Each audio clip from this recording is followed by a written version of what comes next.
Hello and welcome to episode 37 of the Rockies Now podcast. We are a Colorado Rockies podcast. You can follow us on all of your favorite social media platforms at Rockies Now, Facebook, X, Instagram, and Threads. I'm your host, Steven, along with co host Tom for the ride. The World Series is over. The Texas Rangers have won the World Series for the first time in franchise history. This year, we saw that there was a lot of negative comments toward the World Series or like the viewership and the ratings have gone down. But overall, I think, Tom, I think this was probably one of the greatest World Series I've seen in a while. And it was just fantastic. I mean, you saw two teams, Arizona and Texas, who lost over 100 games a couple years ago. And Arizona put up a fight. They were just a couple wins away from winning their first World Series since 2001. The Rangers, they finally got their first World Series ring. I think this definitely shows another thing about the playoff format or the playoffs in general, and that is no matter how good or bad you do in the regular season, whether you're the top seed or the last seed, you can still go on a run once you hit the playoffs because neither of these teams were top in the top half of the respective American or National League. So I think that's what it shows. Unlike last year when you had the almighty Astros against the final seeded Phillies, this year you had two teams that were either the last seed or the second to last seed, and yeah, pretty much they just again went on a run. But all in all, I really don't think the announcement of the ratings being down is a true indicator of how entertaining this World Series was. It definitely produced, I think, and again, even though it only went 5 games, I think it was a well contested series. Nobody really just sprinted away with it in any of the games.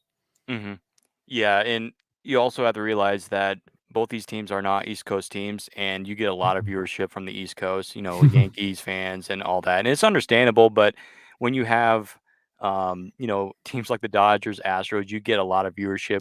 And I think the last time, like, there was a ton of viewership for the World Series where it did very well was in 2016 when it was the Indians. Back then, it was the Indians versus the Cubs, Mhm.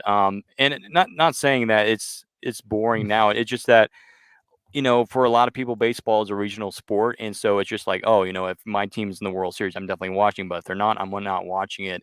And I think that in some ways that's fine, and it's okay. But at the same time, though, I think for baseball fans, it's kind of enjoyable because it's just like, man, this is what I want to see. I want my team to be in the World Series. That's why you watch it, is for the fun of the game. Just to see these teams battle it out, even though you might not like these two teams or you're not fans of these two teams or you don't even know who the players are on these two teams. It's still fun to go out and, watch these players on TV, the best players in baseball, and compete for the Commissioner's Trophy. And I think this World Series, again, like I mentioned, it was probably one of the most enjoyable World Series games I've watched in a long time. Last year, I watched a little bit of it. I was at college on campus. I wasn't really paying a whole lot of attention to it.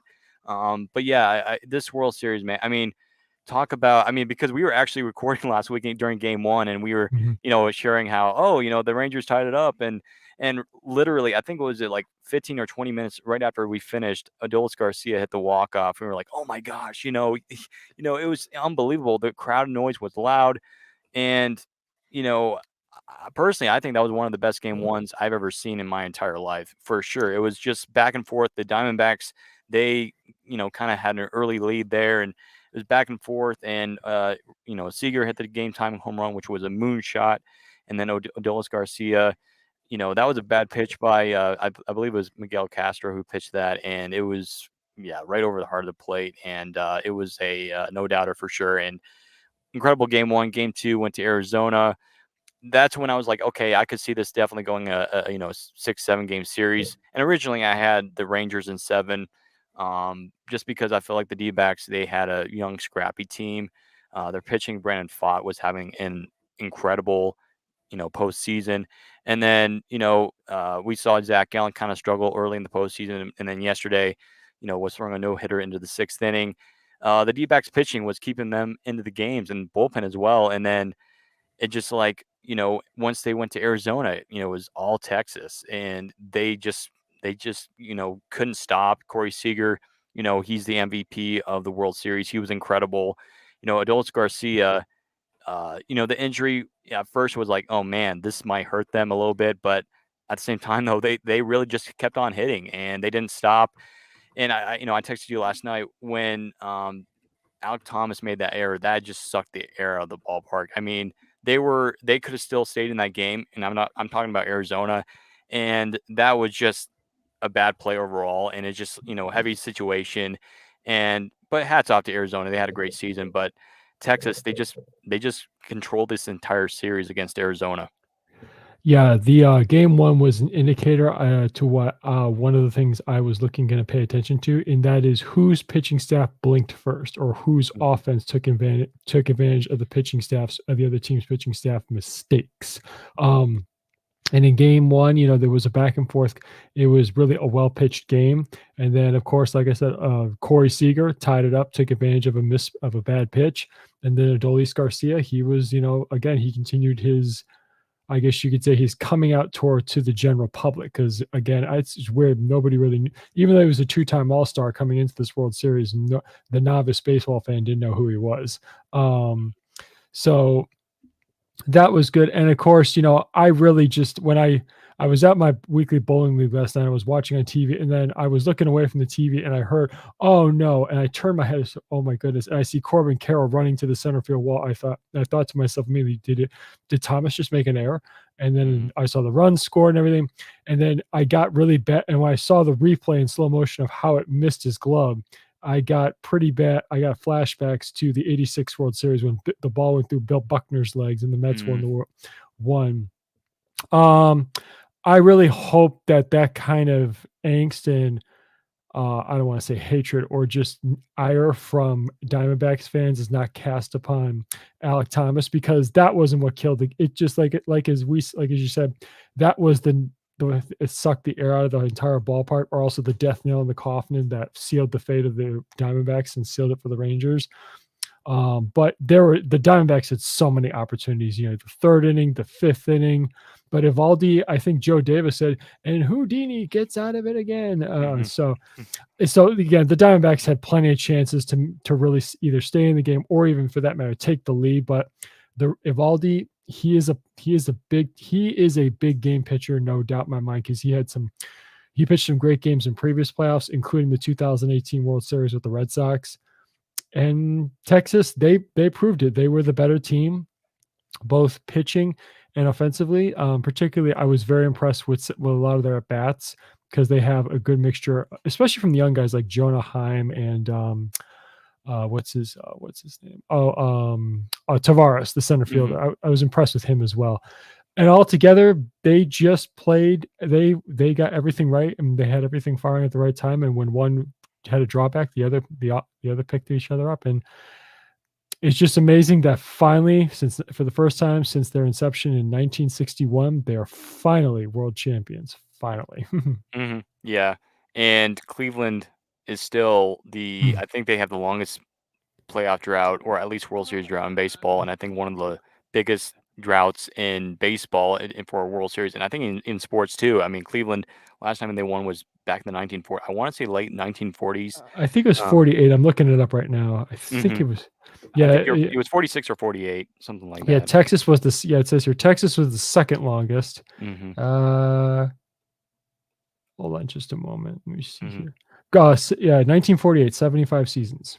Mhm. Yeah, which is incredibly long, and and now there's 5 teams remaining that have yet to win a World Series: the Mariners, the Brewers, the Padres, the Rockies, and Tampa. And Yep, the so Rays. now the Rockies are kind of in that, that little fold there. And I saw, and I think it's on Sports Center, their social medias and all Mhm. that, how they have the Toy Story scene where, he's saying goodbye to his partner, and it's just like the dinosaur is so accurate, and it's just, as a Rockies fan, yeah, it's sad, and it might seem off, and it might seem, forever. It won't be, anytime soon when the Rockies, do something huge or win the World Series. But realistically, if you look at where the Rockies are right now, I mean, they were basically where the Rangers were and the Diamondbacks were a couple years ago. And these two fan bases, even last year, Marcus Simeon said last night in one of his interviews that last year the Rangers team felt miserable. They were just some of the players weren't even happy to be there. And and then the following year they win the World Series, right? And so it's just like anything can happen in baseball. And Chris Young, like I mentioned last week, he's done an incredible job with his team. Um, when it comes to the front office, the coaching, the free agent signings, the draft, the everything. He's done an incredible job. Obviously, he was a former pitcher for them, and it's a staple for what front offices should do in baseball. And of course, it's not all about spending money, obviously, but they were willing. They went against a lot of people. Like a lot of people were scratching their heads and like, what are they doing? I mean, going out and getting Corey Seager and Simeon on the same day. That's huge. That's making a statement. And there was obviously there's stuff going around about Jacob DeGrom and why he left the Mets to go to the Rangers, right? And he wanted to win a World Series, and yeah, New York is probably not too happy right now, but it tells you that when winning is contagious. We've heard that word, throughout sports, whether it's baseball, football. Winning is contagious, and Chris Young had a plan, and he told that to all the free agents he signed, and said, "Hey, this is what we're going to do." And they have some bright young players. Evan Carter, man, I mean, he had a great series. I think he's going to be a solid play for them. And just a couple, like not even a month ago, I never even heard of him. Like I remember watching in the, I think it was the Raid series, in the wild card series against the Rays. I was like, who's this guy? And I believe he had about 300 in the World Series. I mean, they have a bunch of studs on that team, and I think they're going to be a dangerous contender for sure next year. And for Arizona, if I was a D-backs fan, I would be disappointed, definitely. But hey, you got a bright young team, and you have some veterans in there. But I think Arizona is going to have a very good offseason. I think they're going to bring in some pitchers, some great solid players, and they already have a great solid lineup. So I think Arizona, they really have nothing to worry about. I think they're going to be fine. Again, like I know you and me have talked about it. I think the future is going to be bright in Arizona, in the desert, and with Hazen, what he's done with that organization as well, coming in. And unfortunately, it was a sad story with his wife passing away, I believe a couple years ago. But it's just an incredible story, an incredible job what he's done in Arizona. And I think it's only the ride's only there are only ways up, right? I mean, who knows? They might be able to surpass the Dodgers. It might be hard, but I think they're definitely on the teams to get to the playoffs next year. And I think Arizona, they're on their way up. Arizona, I think, has nothing. I think it's their fans have nothing to worry about. All you Diamondback fans who hear my words, relax. You're in a good position, and you're what? Because not only do they have a solid young core that they can add to this offseason, they also have a great manager, and they have a great pitching staff, including one of the best pitching coaches in the game. Um, they're going to be fine. As far as the Rangers go, looking back at, I mean, it's well documented. 2021, they lost over 100 games. Last year in 2022, they lost 90 games. But I can see, looking back, thinking of Chris Young's moves, some of them seem that I could see his plan. The offseason, 2021, 2022 offseason, he signed Seager and Simeon, two marquee free agents who really both offered a diverse set of skills and also a lot of experience, being both pretty much decade-long veterans of the game almost. And then he did add John Gray, so he didn't completely ignore the pitching staff. And he also, prior to 2021, got now, of course, he is playing more of a prominent role in Dane Dunning. And I think he may end up into the rotation next year, pending the status of Jacob DeGrom. But Mhm. and then this past offseason, he added more pitching with Evaldi, DeGrom, even though he didn't pitch much this season. And then as the deadline approached, he did a couple more things. He added pitching that they were going to need. Say what you want, Chapman was still productive. Scherzer, even though he's not the Scherzer of 10 or even 15 years ago, he's still effective, and he served a purpose. And it's going to be kind of interesting to see, considering he's the highest paid player in baseball next year. But he had a plan, and he executed it, not just with supplementing the young core with veterans each year. He didn't go completely all in one offseason, throw his eggs into one basket, both on the position player and pitching side. So, and as you point, and it's true, he had a plan and it worked out just fine. And I think when it comes to the players he chose, I think they were the right ones. Because Mhm. here's the interesting thing about Marcus Semien. Most people may or may not know, he was drafted and developed by the White Sox, and he made his debut with the Chicago White Sox. In his career, he it's 11 this was his 11th season, and excluding the 2020 60-game season where he played 53 games, he has played less than 155 games only 3 times. Hmm. That was in 2013, 2020, and 2014, he played 21 and 64 games, and then 17 when he was injured with the Oakland A's, he only played 85. The last 3 years, he's played 162 or 161 games, and this season, he played every single game, including the regular Mhm. season and the playoffs. That's 179 games. That is if Mhm. that's at the definition of durability, especially at 32 years old, that's incredible. So I think they put together, and now, of course, the last thing I'll say about the Rangers, the cherry on top of the sundae was Bruce Bochy. I mean, the Mhm. guy, that man has still got it. Even at what is he? He's 68 years old. The guy still got it.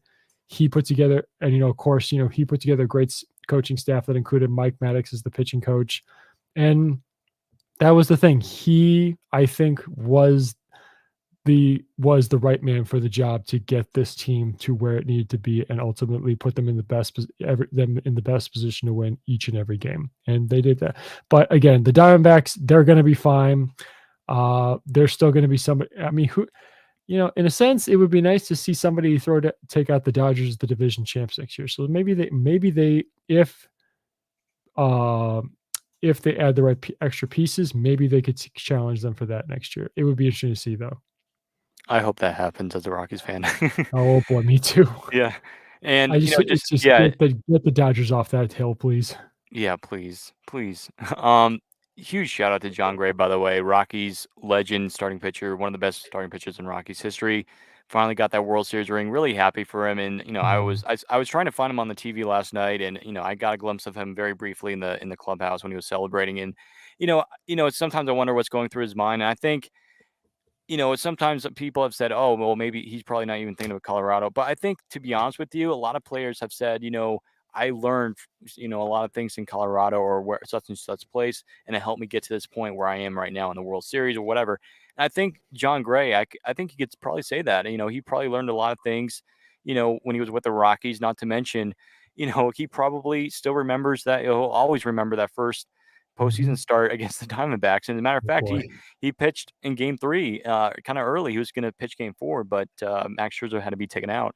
And he pitched, was it 3 solid innings? Like, he struck out a few guys, and he, I think, only gave up, like, 1 hit. He was incredible. I mean, lights out, and I was just so happy for him, and yeah, it was disappointing. I'm like, "Man, we couldn't have that in the wild card game," but, it was so much fun, and I'm so happy for John Gray. He deserves it, and I think, you know, eh, I can see why the Rangers wanted him. They saw him, and, this is not a bang on the Rockies, and listen, I think we've talked about it, and of course, I don't think we need to talk about it extremely long tonight, but, you know, a lot of people are unhappy about the Rockies bringing back John Gray. Well, the Rockies, they did want to bring him back. The Rockies gave him multiple offers at the end of the 2021 season, but the money just was not for John, and, he wanted to come back, but at the end of the day, he was like, "You know what? I think it would be best for both of us just to part ways. I need to kind of start fresh somewhere else." And he it wasn't really a departure where he was upset and angry at the organization like Arenado and Story were. But it was more like, hey, it's time for me to go. I think I need to find greener grass. I've enjoyed my time here, but I want to, pitch somewhere else. And, I think in some ways Coors Field has kind of, helped him become a better pitcher in Texas. And even in Texas, sometimes that's not a, friendly place to pitch. But, you don't have to deal with the altitude and the stresses of pitching at Coors Field as much. But, I'm just so happy for John Gray and for what he's done, and I think, he's living up to that contract so far that they gave him, and, originally I was like, I don't know if he's worth that much," but I think, he's, proven me wrong, and I think he's definitely deserved that money, and he's done an incredible job over there, and, Chris Young, the GM, and, Bruce Bochy, by the way, again, congratulations to him. I mean, I think that's his 4th World Series title. It's his Um, 4th.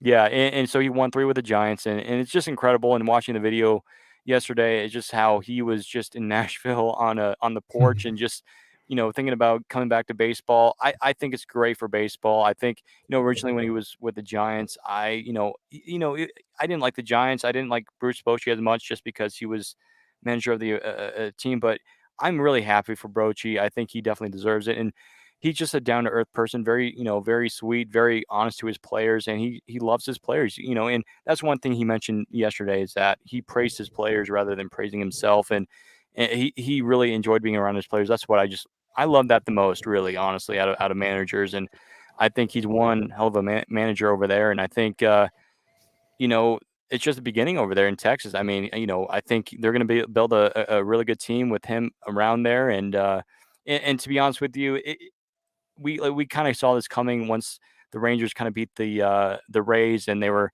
playing against the Orioles. We were like, you know what, I wouldn't be excuse me, I wouldn't be surprised if the Rangers go to the World Series and win it all. It might be tough, but Bru Bruce Bochy, he's been here before, and, he's been able to prove a lot of people wrong, and, he that's what he did this year. I mean, some people were scratching their heads like, "Why are you coming out of retirement, and why don't you just do that and just hang him up?" And, but no, he wanted to coach this Rangers team, and he led in his first year back, he led the Rangers to their first World Series title, which is pretty impressive. Yeah, Bochy is just one of those guys. I remember who was it? It was yeah, it was Chris Young. I can't remember who was the owner or Chris Young, but it was Chris Young who said, "Boch, thanks so much for coming out of retirement after they won the pennant." Um, it was just I. It wouldn't surprise me that after Bochy left San Francisco, I'm not sure if there was a sour taste left in his mouth or he just didn't like how his exit was. Because I think I remember there was not turmoil, but there was some kind of I think there was discontent with how his retirement how he retired. And when even when you retire, many players or coaches, they always feel, hey, I'm getting that itch. When you can only stay retired for so long to the point where you still want to be involved in the game to some capacity. And I know that some former managers who are now in the front office now have said when you watch a game from a suite, you wish you were in the dugout, or you watch the game in a different way, still the same way like a manager. You still think, oh, what if I did this? Or if this situation is now I have these options, or if I do this, I can take this, or if I go with this pitcher, I have this option. It's this better matchup. So, at his age, you're thinking about sticking with retirement, but the Rangers, it was a great team and a great situation for him to come back to. Chris Young convinced him. And like you said, and to your point about how this team went, I guess from Seager saying nobody wanted to be around the team in 2022 to 2023, them being, if you just build that, I mean, one thing that creates great chemistry is winning, but it starts in spring training, and once the coaches set the right attitude, everything I think has the potential to fall in place when you have the right talent on the team. And John Gray, yeah, I'm happy for him. I think another one of his deciding factors to go to Texas, I think, was not only the contract or the opportunity to move to a different organization for a fresh start. I think also he wanted to be a little closer to. It also gave him an opportunity to be closer to home in Right, Oklahoma. yeah. So I Mhm, think that was another thing. Not that Colorado is extremely far from Oklahoma, but mhm, Texas is obviously closer. So again, good for him. I mean, he has been reliable in 2021, 2022, and 2023. He's made 29, 24, and 29 starts. So he has provided them a bit of reliability. And it's true, he was kind of, I think that that appearance in game three took the sour taste out of his mouth from back in 17 when he didn't even last an inning in the wild card game in that very same ballpark against that very same team. So I'm happy for him. It's good. He's going to get a ring, and it's something that he'll he'll enjoy forever. And who knows, maybe he will decide to come back on the next contending Rockies team when he's a free agent and try and see if he can win a second ring. And this time, that's in the National League. mhm. That would be awesome. Speaking of free agency, let's get into with the free agency starting up basically now, but really it starts on Monday, I believe. Yeah, Let's go over to the Rockies. Uh, Notable free agents, of course. For those who are listening, you can go check this out on our Instagram pages and our Facebook page and Threads page as well. So we made a post about this, and it's just like you look at some of these free agents that are on the list for the Rockies, like Brent Suter, Ty Block, Chase Anderson, Chris Flexen, Austin Wynns, and Harold Castro. Are there some players that the Rockies gonna bring back? Can they bring back? And seriously, before you answer the question, you kind of ask yourself like, okay, what position or what place, what area on the roster the Rockies need these players or these pitchers? And I think clearly the Rockies, they need pitching this offseason. And I think, I think we talked about with Lewis a couple of weeks ago for those who listen to the podcast regularly, you can check that out on our Spotify or our Apple Podcast page as well. We talked about Austin Wins briefly, and I think we all agreed that Austin Wins. We would agree that he can come back on a minor league deal or 1 year deal to kind of help the catching depth a little bit because Drew Romo, he's not ready yet. He'll be probably starting the year in AAA. I think Austin Wins would be a good option. Who knows? Maybe the Rockies will say, you know what, we're going to call up somebody from AAA, like I forget his name, not Drew Romo, but kind of get somebody up from Double A. I don't know, maybe Brian Server, but I think the Rockies. I think we've talked about it this sport as well, but I think the Rockies have kind of passed on Brian Servant, but who knows? Maybe they'll bring him back up. But I wouldn't be against bringing back Austin Wins, and of course, I do expect Chase Anderson or Chris Flexen, excuse me, to come back next year. Both actually pitched pretty well to end the season.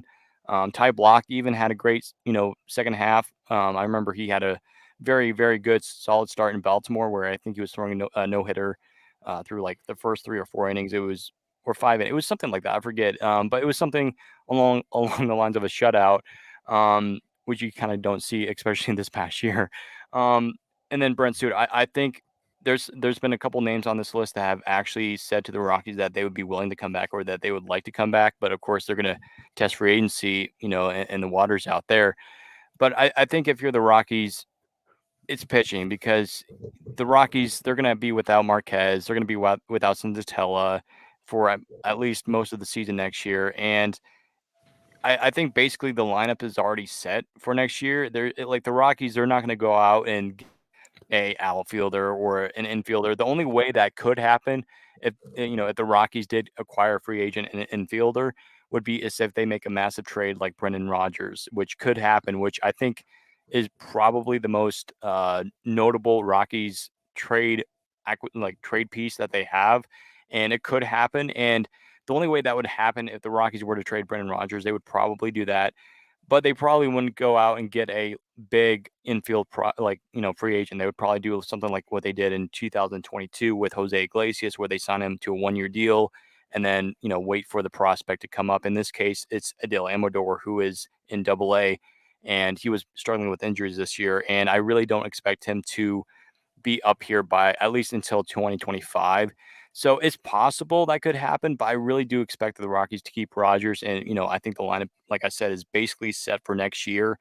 What I'm looking at is the pitching. And I think I would love to see at least all these guys that, Chris Flexen, Anderson, Block, and Suter come back for next year. But again, I think one pitcher that I think could potentially leave Colorado and not return would be Brent Suter, just because he's one of the best lefty relievers out there on the market. I think a lot of teams are going to like him, and for him to pitch an ERA under 4 at Coors Field this year is mighty impressive. And he's had good numbers in his career at Coors Field when he was with the Brewers.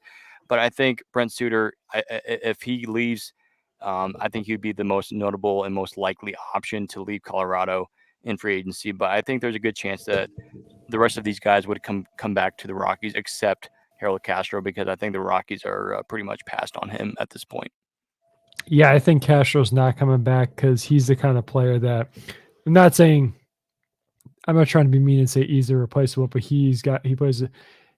Given what his role is on the 40-man roster, you can find somebody to take his spot, somebody new to take his spot.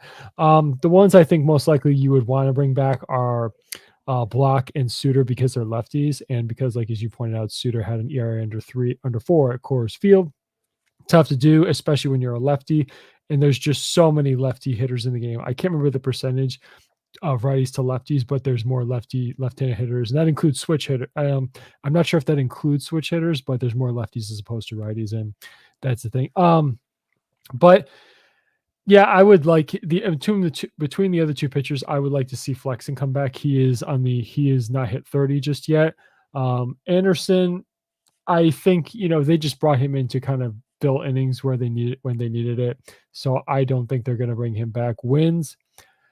That's an interesting one because looking at the catching free agents, there's not a ton that really, open your eyes right away or too many that you could say could fill his role. So maybe they'll bring him back unless they, for some reason, somebody gets non-tender, maybe a non-tender that they feel is a better option. Maybe somebody who bats from the left side. Because I don't think they would, if they can.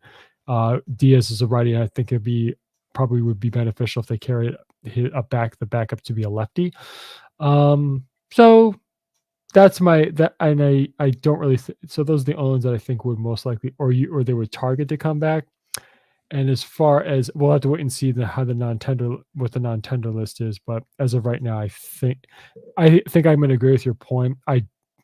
If I could have it my way, it would be nice if somehow the Rockies would sign somebody like a Cody Bellinger or a Michael Conforto to play the outfield, maybe to play right field. But again, we're probably stretching and dreaming about on that one. So, Mhm. hmm, Yeah, and I think you look at the outfield. I wouldn't be necessarily against that, but you kind of do look at the outfield and say, I think again, it's set with Doyle in center field. Jones is your starting left fielder, and mhm, then with right field, you do want to save a spot for Hunter Goodman, but mhm, I would not be surprised because Hunter Goodman just came up here for like, a few weeks basically to end the season, mhm, and got some playing time. And, I know some Rockies fans were frustrated that he didn't get a whole lot of playing time. But again, this guy is extremely young. Yes, it was pretty incredible, like of a season he had, especially in, you know, AAA. He won, I believe, the minor league player of the year, which is awesome. So shout out to him. But I think I would not be surprised if he starts the year in AAA next year, just to give mhm, him some regular playing time. And I think that's really good for him. And I think that's what the Rockies really want. That's why they sent down Toglia later in the season, not because they didn't like him. They wanted to give Toglia regular playing time. And if you remember, Toglia, I think he was actually hitting well right before they sent him down, and they didn't send him down because they didn't like him. It's because they wanted to give him regular playing time. That's what they want, and they want to create the best roster they can to start next year. But I think at the same time, though, you do have to focus in on some of the younger players, and I think that's where they're going, which is great. And you know what, if they can get a Cody Bellinger and a guy that it would have been cool because I remember last offseason, the Rockies were in the fold of getting him, and of course he went to Chicago, and I mhm, want to say the Rockies and the Cubs were basically the final two options for him, and he went to Chicago. But if we would have gotten Cody Bellinger this year, man, mhm, it would have been incredible. I mean, and as a matter of fact, just today he won National League Player, Comeback Player of the Year. It would have been so incredible because the Rockies, they could have gotten a very good trade package for him. Going to a contending team, it would have been so incredible to see some of those home runs at Coors Field. But I think this year, if we would have gotten Bellinger, I think we'd have probably would have not have seen Jones or Doyle get called up. But maybe I'm wrong. Maybe the Rockies would have found a way to get those two up. But I think next year I'm probably going to go with Blackman starting in right field, or at mhm, least not Montero. Toglia, we might see him get called up if he's doing extremely well in spring training. The Rockies really like what they see at spring training, but I think we're probably going to see like Hunter Goodman or Charlie Blackman, Chris Bryan kind of share that right field spot a little bit there. And who knows, maybe if there's a surprising free agent, signing, maybe they'll have a new right fielder next year. But that's what I'm expecting. Infield is basically set. You have McMahon at third base corner. You have Tovar, Rogers at second base, and then first base. Uh, I think it just came out to the other day, and I actually texted you I think yesterday, that the Rockies plan on having Chris Bryant their full time first baseman next year. Now that won't mean that you know Montero won't have a start at first base, and he's going to be DH prime. No, I think occasionally we'll see Montero at first base and KB DH, but I think that's the best way. If you want to have a healthy Chris Bryant, who is, by the way, is your most expensive player and the highest paid player on your team, you have to play him at a position where he can be not injury prone, instead of playing the outfield, which, at Coors Field, you're basically running like a mile from, the outfield to the dugout, and you're out of breath by the time you go to the batter's box and get ready. And so I think that's the greatest idea for the Rockies. It's a good thing because, again, highest paid player, you have to pay him. You have to play him, you have to pay him, and you hope that he can succeed. And really, the Rockies, they really can't get out of it because just all the money they're getting him right now. And yeah, I think first base is the way to go. And so you know, I could see the Rockies doing something, trading Rogers or or heck, or signing somebody to play right field. But I really do see the Rockies mainly going after starting pitching depth, or signings like they did last year with Pierce Johnson and Brad Hand for like 1 year deals, and then they'll probably ship them off at the deadline come August. The only position player, the only position player updates I think they're going to do is just tweak the 40-man roster and add depth in that case, and really just add a 4A player to cover, just in case, God forbid, there's not too many injuries and such. But the main thing is, like as you point out, they got to go after starting pitching depth, because I think it was at one point they had 12 pitchers on the IL.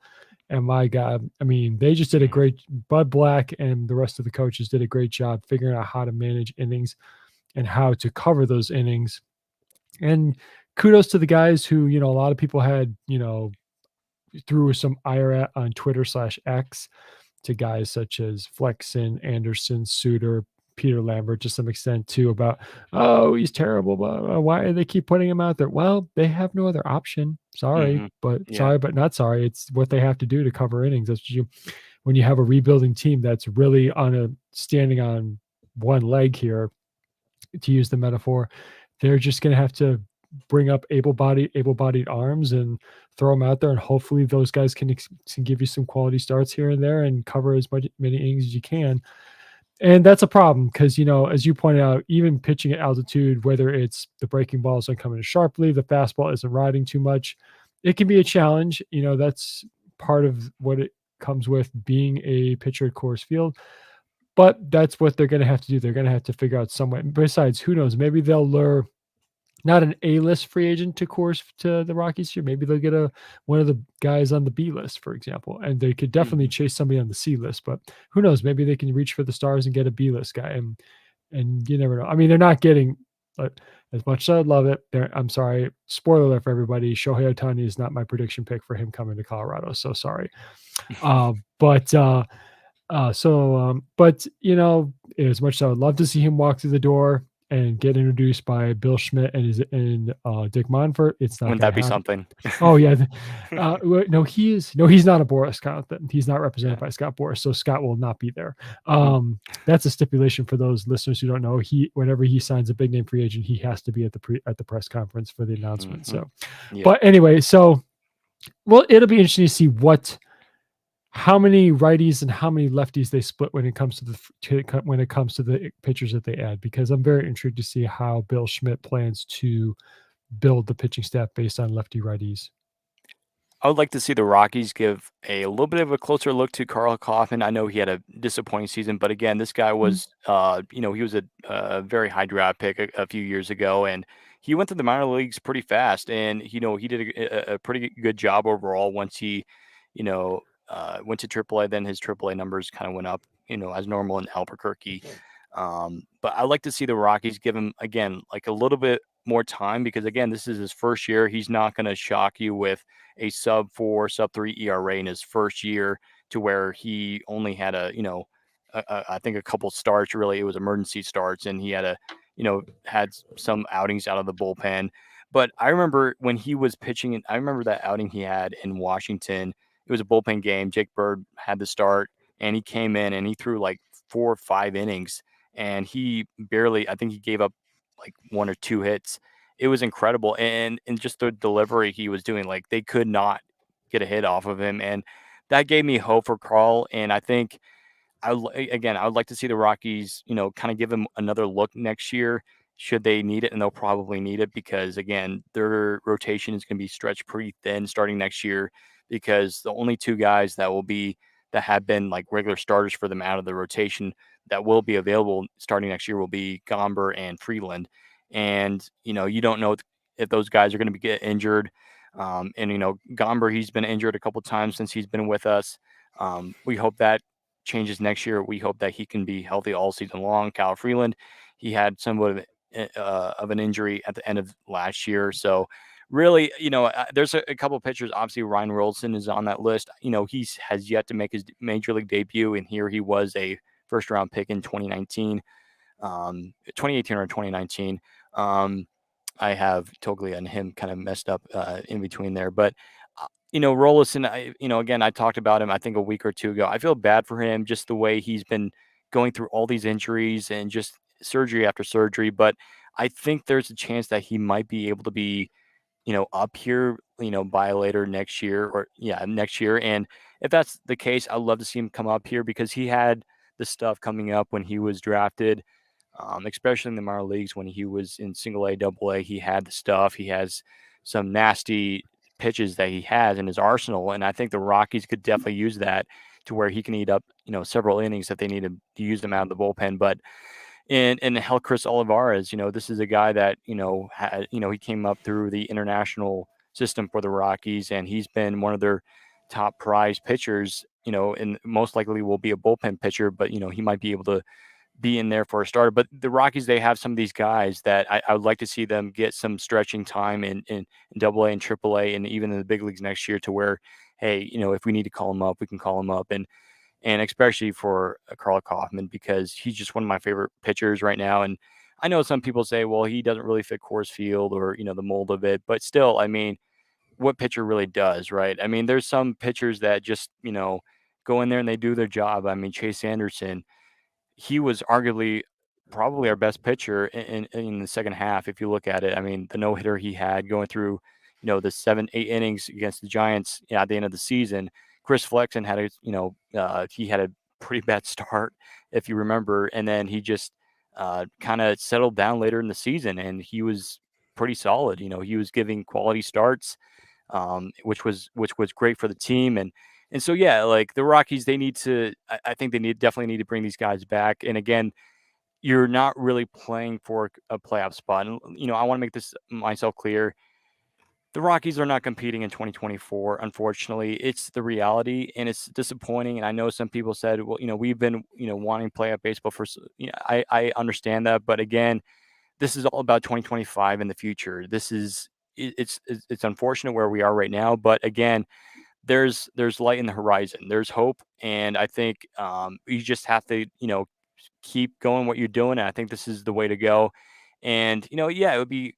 I think it would be really nice and really cool to see if the Rockies go out there and bring in a starting pitcher. But again, it's very hard to do so. And I think for the Rockies, what they're going to have to do is either make these moves to get pitchers back or bring pitchers here, is to make trades, or either you have to basically, again, through the draft, develop them and call them up and all that. So I'm interested to see what they do this offseason. I really don't expect them to do much.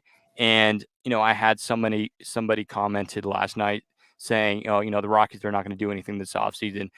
And I commented and I said, I know it sounds bad, but I think we ought to just focus on just pitching that this offseason, and that's it. I think the lineup, and I already shared with you earlier, Tom, that the lineup is basically set for next year. It really is. I mean, if you want to make a move here and there, you can, but really it's set for next year. And I don't think it would be wise necessarily to sign big free agent position players or outfielders so that they don't block, the talented young, players in the lineup like Doyle and Jones and Tovar and Hunter Goodman and Montero. Um, rebuilding teams often don't do much in the offseason except make a few trades to improve the lineup or their pitching depth, and in this case, pitching for the Rockies. And so I think that's what we're going to be looking at going into the next year for the Rockies. Yeah, when you have a rebuilding team, the goal is to first figure out, okay, who is going to be part of this core I want to build around, and then to finish off, to put together your contending playoff slash World Series team, you supplement them with veteran additions, whether that's via free agency or via trade. The Rockies, as you and I have talked about both on the podcast and off the air, we have pretty much almost not entirely zeroed in on who is going to be part of that core, but we have a pretty fair idea on a good portion of it. I think this year is going to be a couple of things. One, this is going to be one last year to the point where I think they're going to determine, okay, this is our core. This is what we're going to do. They cover these positions, and now who can we add to supplement the positions of need to be a good all around team. Number two, this is also giving me a pretty good gauge as to figure out who some of these really young guys like a Tovar or a Doyle, Jones, after such a really solid rookie campaign from all of those guys, what is their sophomore campaign going to be like? Do they hit a slump? How long is the slump? Um, what did they do to get out of it? And when they get out of that slump, what do they do going forward? Those sorts of Mhm. things, those sorts of questions need to be answered. Then, again, if you want to upgrade coaching staff, whether it's at the major level or in the minor league level, you can definitely do that. If you want to supplement maybe an additional prospect here and there. I just looked it up in Thomas Harding's recent article about any what could be some potential things to look for in the offseason, just for everybody to understand. The 40-man roster currently sits at 34. It'll be 31 when Anderson, Flexen, and Suter become free agents, if they become free agents.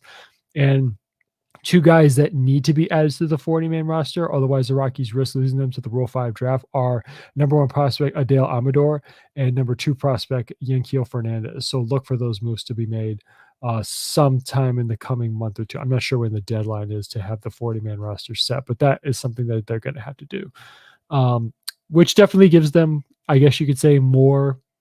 I'm not sure if exposure is the right word, but either way, it's gonna put more of a microscope on those two, because then with them being protected, then that means the organization said, "Hey, we have faith in you.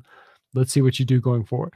But just real quick, looking at the I don't know what to my point about supplementing the core with veteran free agents next offseason. I'll look at the 2025 free agents sometime later. But looking at just glancing at the starting and relief pitchers for this coming offseason, whether it's an unrestricted free agent or a guy who has an option, be it club, player, or mutual, there's some names that you can go after that I would like to see in terms of a veteran, if you can lure him here, like an Andrew Heaney or like an Andrew Heaney, or maybe you could add somebody like in the bullpen, like if Joe Kelly was interested in leaving the Dodgers, James Paxton, those sort of things, or like a Mhm. David Robertson for the bullpen who just left the Mets and Marlins.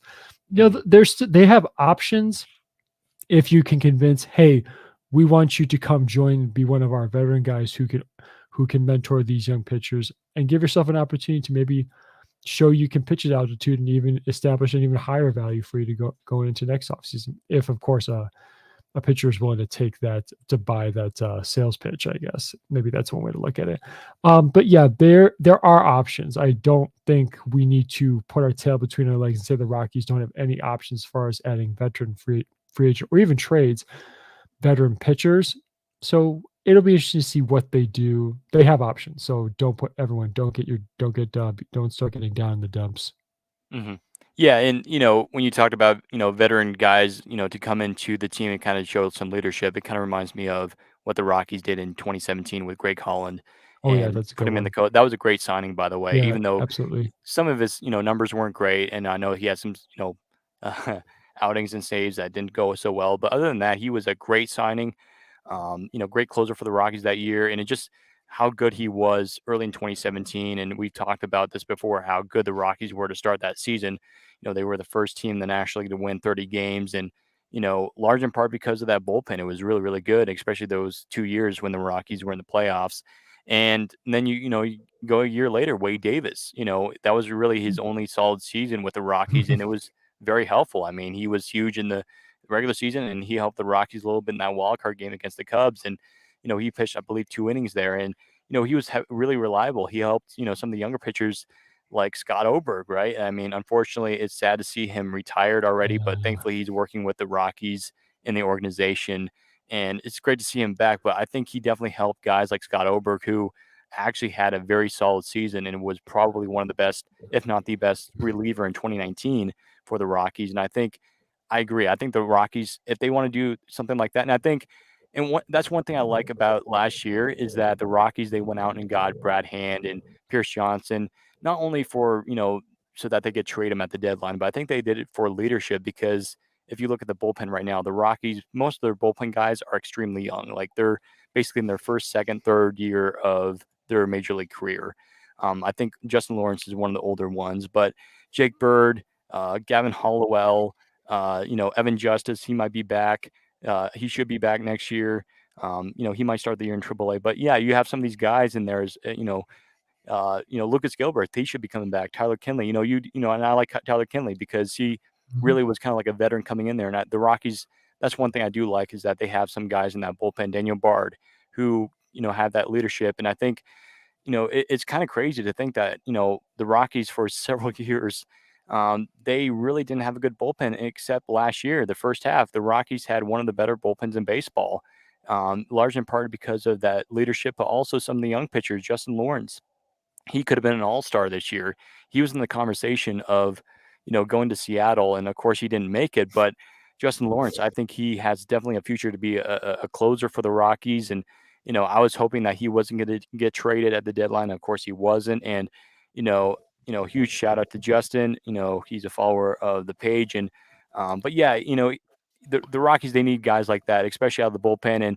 And we talked about it before. The Rockies, they can't really necessarily. I mean, they can do it, but they need some veteran guys, not only in the pitching staff and the bullpen, but they need veterans in the lineup, guys like Charlie Blackmon and Chris Bryant. And it's easy to say, well, those guys, they're not performing the way they should be, but sometimes, it's not all about the analytics, and it's not all about, hitting home runs. It's sometimes it goes down to the little things. What's going on? Like they can have conversations in the hotel room, or they can have conversations on the bus or on the airplane or in the dugout or the clubhouse, you name it. That really is probably one of the most important things when it comes to being a teammate and to helping the other guy just feel better, and I think that's very, very important. I think that's why the Rockies brought back, not Chris Bryant, Charlie Blackmon on that 1-year deal. And I think we all can agree that next year is probably going to be the last hurrah for Blackmon. But Bryant, he's been to the World Series before. And yeah, you might point the finger at Dick Monfort and say, well, he was the reason why Chris Bryant, came here. But I think the Rockies also realized, you know what, we would need a guy that's been there and has done it all. He's won an MVP, he's won Rookie of the Year, he's won a World Series ring, and he basically was the key in many ways to helping that Cubs team win, their first World Series in 108 years.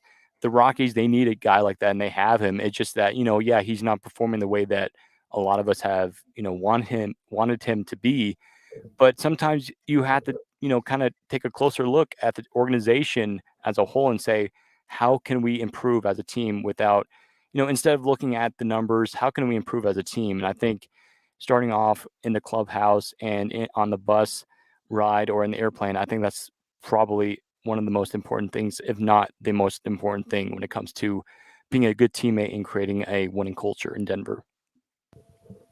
The intangibles off the field are very overlooked sometimes.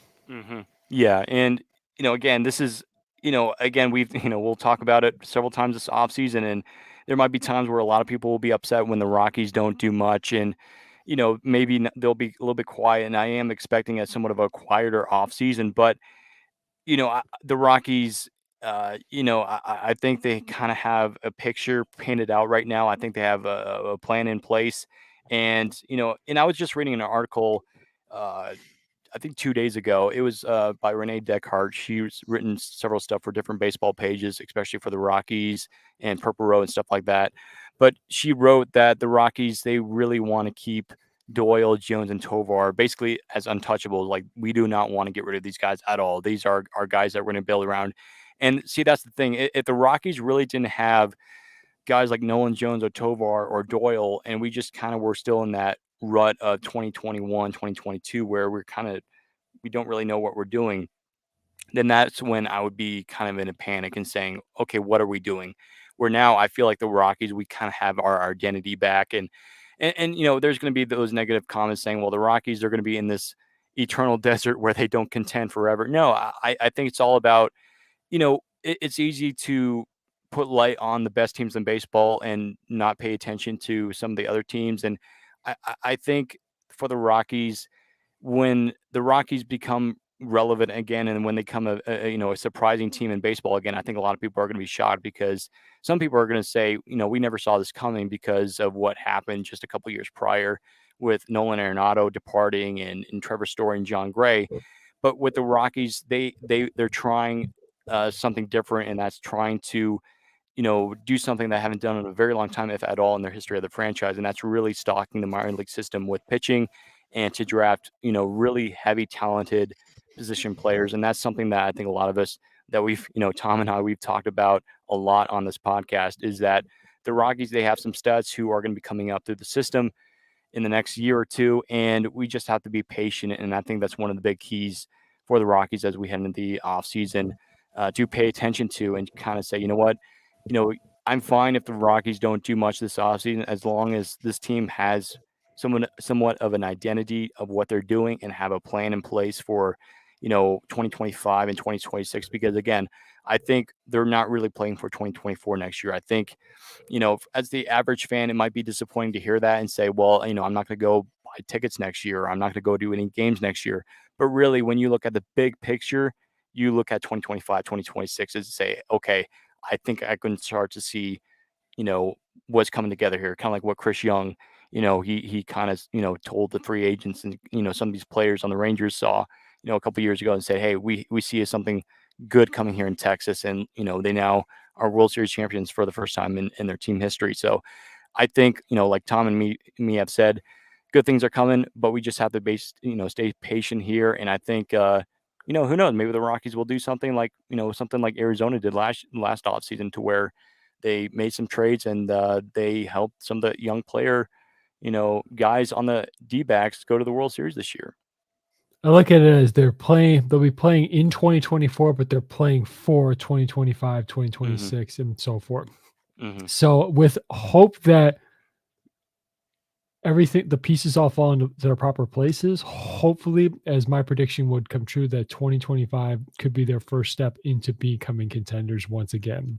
Mm-hmm. It's just, again, we just got to hope for the best and just prepare and hope. And I know they're going to prepare, the team is going to prepare for the worst, and just got to, just hope, just again, just hope is going to be a word I might use a lot over this next season as people listen to our episodes going forward. But hope, just got to, in a sense, use the phrase keep hope alive at this point. Right. I think this will conclude this episode of the Rockies Now podcast. Please be sure to subscribe, follow, rate, and review all of our social media pages. We love hearing from all of our wonderful listeners. Thank you so much for listening to today's episode of the podcast. Have a great day, everyone. And as always, go Rockies.